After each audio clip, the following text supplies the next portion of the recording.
Howdy folks, today we are talking about Bloom's taxonomy, and we are specifically going to talk about the cognitive domain. So Bloom's taxonomy is one of the most important frameworks we have for teaching outware. It was originally developed in 1956, but then it was revised in 2001, and everything I'm going to talk about is from the revised model today. Bloom's is actually split up into three different domains. The cognitive domain, which is about knowledge, the affective domain, which is about emotion, and the psychomotor domain, which is about movement. But usually when we talk about Bloom's, most educators are talking about the cognitive domain, although if you are a phys ed teacher, you absolutely have to deal with psychomotor, and everyone has to deal with affective sometimes. So what Bloom's taxonomy is it's a way of understanding how different questions and different tasks access different parts of the domain or of the brain. So Bloom's is split up into 6 different levels. And a really important thing to remember about Bloom's is that it's not set in stone. There are fuzzy regions between each of these levels that can depend on a student, can depend on their knowledge, as well as depend on what they've been taught. But in general, the 6 levels are remember, understand, apply, analyze, evaluate, and create. So what do each of these different levels mean? The remember is talking about semantic memory, the raw ability for people to recall facts and definitions from their short-term and long-term memory. The really important thing to remember about this particular level is that it indicates that you can retrieve the information. It does not actually indicate that you understand the information. There is a lovely Calvin and Hobbes comic about Calvin being asked what year the Battle of Gettysburg was. He's able to recite the year and then taunts his teacher by saying he's memorized this fact and intends on completely forgetting it. He's acting at the memory level. He can say what year it is. He doesn't understand any of the deeper implications of that, how to solve problems with that. He just has the raw data in his brain. Remembering stuff is still important. It's important in building foundational knowledge, but it's a starting point. It is not the point of education. And teachers try to push really hard that both tests and curriculums that rely solely on remembering do not actually educate. Remembering is not an end to itself. It is a starting point. We move up a level and we talk about understanding. Understanding is the ability to solve problems. This is the start of deeper comprehension of the materials. Learners are able to interpret data. They're able to predict what will happen in the future based off of what happened in the past. They're able to convert from one form to another, like be able to take information from a graph and turn it into a sentence or turn it into a calculation. Really important thing about the understanding level is that teachers need to be aware of mimicry, which is when a student uses a remembered pattern to appear as though they understand problems, but really they're just using a route algorithm instead of actual critical thinking. This is when a student can repeat information or repeat a problem-solving process, but as soon as you change the process even slightly, they can't repeat it. They can't apply or take their information, not yet apply it, that's the next level. They can't take the information and set it to a new setting. And very characteristic as well sometimes is that students will say, I can tell you what this is, but I don't know what it means. They have memorized information and they're using it to make them appear as though they understand. We do have to be aware of the converse too, though. Sometimes students will feel like they don't understand even when they do actually have the skill and can use that deeper comprehension, but they're expecting a profound burst of insight, which may not come at a given time. So sometimes uh, people can understand information without realizing it, and sometimes people just know information and use that to pretend to understand. Application is able to take information into a completely new scenario. So when I teach chemistry, I teach students how to unit cancel. And if they're able to take information, use unit canceling in a new scenario, they can apply it. This is also when word problems really come into play. Um, Students are taking a pattern, using it, applying it in a new context with a new question they haven't seen before. Analyzation is the categorization of information. So being able to identify parts of knowledge, be able to relate them to each other, individual parts, as well as relate them to the greater whole. So students are able to organize and reorganize information.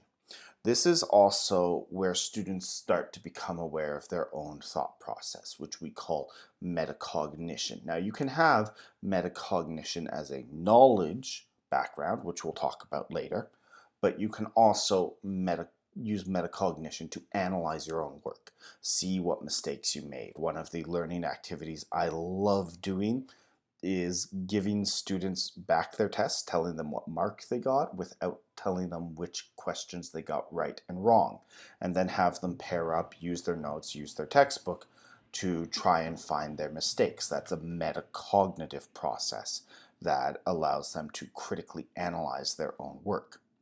This is when the frontal lobe, the critical thinking part of your brain, really starts to get engaged.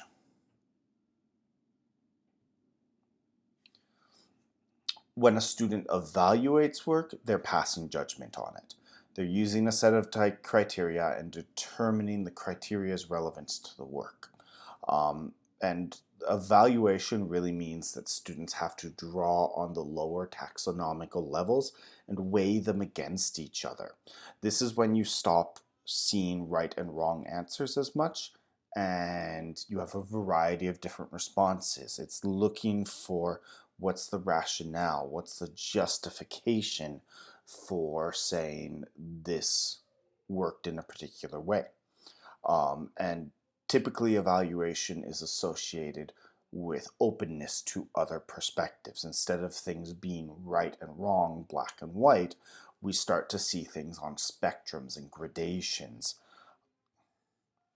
And then the highest taxonomical level is creation. Creation is when you form something new with your knowledge. You are given the opportunity to have a unique insight or to make your own patterns. And this often draws on a variety of skills and expertise. Most often, this is strongly associated with arts and the humanities, essay writing, making a painting. Those are both creation level on the taxonomy. And many science teachers like myself are now starting to push that instead of teaching STEM, science, technology, engineering, and mathematics, we should instead be teaching STEAM, adding the arts and humanities back in as part of a holistic look at knowledge and use that creative level that sometimes we're lacking in STEM and get focused more on repetition. So, a really important thing to understand about Bloom's taxonomy is that as you move up those 6 different levels, you're not actually moving up in difficulty. You are moving up in complexity. And the difference between difficulty and complexity is that as you move up the 6 levels, you're engaging more of the brain. You are having to use more of the critical thinking mental processes that humans possess as you increase the complexity. Difficulty is about how much effort is required in order to do a particular task. Like counting to 3 is a very easy task for most people. Counting to 100 without pause is still probably pretty easy for most adults, but it is a more difficult task. Same thing, first 3 letters of the alphabet versus the entire alphabet. They are both knowledge level tasks. They're not engaging a huge critical part of the brain. They're just doing the route recall. But one of the tasks requires much more of a pull on the brain. It's requiring a lot more semantic memory, even though it's still just the semantic memory loop that's being engaged. We also want to make a distinction between complexity and knowledge. The knowledge dimension of Bloom's taxonomy, which we can see on this diagram, which is my new favorite Bloom's diagram, the knowledge dimension talks about how abstract information is. So as you increase from factual to conceptual to procedural to metacognitive, you are increasing how abstract the information you're dealing with is. So you can have a factual creation, a log of your daily activities where you're creating a list of things that's based off of what's going on around you. You could also have metacognitive memory when you're identifying different strategies for retaining information. So it's not, those 3 things are 3 different axes that Bloom's can act upon. The cognitive dimension tells us how complex a task is, the knowledge dimension tells us how abstract it is, and then the difficulty dimension, the third axis, is how much effort is required. And if you need an example of difficulty, actually a really straightforward one for when I'm teaching social studies, the question is, was the reign of terror justified during the French Revolution? It's a high level question you have to analyze, evaluate, and if it's an essay, create. But the difficulty of that task for a grade 11 or 12 would probably be a 5-paragraph essay. Whereas if you're talking about a 4th-year university student asked the very same question, you might be ending up with a 12-page essay instead. The difficulty, the amount of effort required is much greater for the adult learner than even for the high school learner. And that's the gap in the difficulty right there, even though both of them are operating at a top level of Bloom's taxonomy. So here are the references I used. A lot of this was drawn from David Souse's book, How the Brain Learns, but there are lots of great books that talk about Bloom's taxonomy. If this is helpful, I hope that you'll like, comment, and subscribe, and I am also now on Patreon. You can find the link down below. So if this is helpful and you can spare some tips, they are always appreciated.